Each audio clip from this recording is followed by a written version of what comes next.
Zeg Rob, wat heb je met Valkenburg? Nou, Valkenburg is bij uitstek natuurlijk. We hebben hier de Kouberg. Die heb ik zelf al een keer of 6 beklommen. Achter een auto.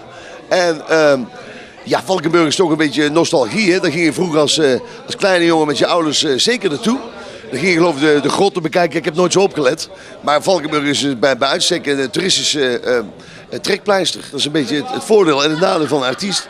Je begint ergens in Groningen en de week erop sta je weer in Limburg. En dan zit je weer ergens in het Zuid-Holland.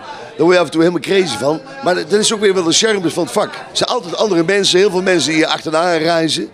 Dus ik heb dat wel eens meer gezegd. Ik denk dat ik een bevoorrecht mens ben. En zeker met die dingen die nog op stapel staan. Nieuw album, nieuwe single. Maar dat kunnen mensen allemaal blijven volgen op www.robvandaal.nl. De nieuwe single voorlopig hebben we natuurlijk. Dus ook nog niet zo gek lang uit. Alles wat je doet kan mij niet schelen. En de nieuwe single, dat wordt een beetje uptempo. Vrij herkenbaar, want die heb ik al eens eerder gedaan in een lang verleden. Maar die hebben we een beetje opgepompt, opgepimpt.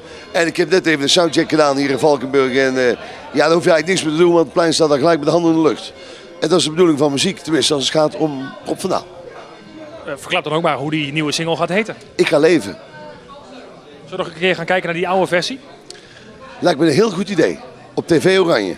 En als je nog geen lid bent, gebruik deze gelegenheid om gauw lid te worden. En we zullen elkaar snel zien, waar dan ook, in welke huiskamer dan ook in Nederland. Zij het op een evenement, zij het op de webshop. Kortom, I love you.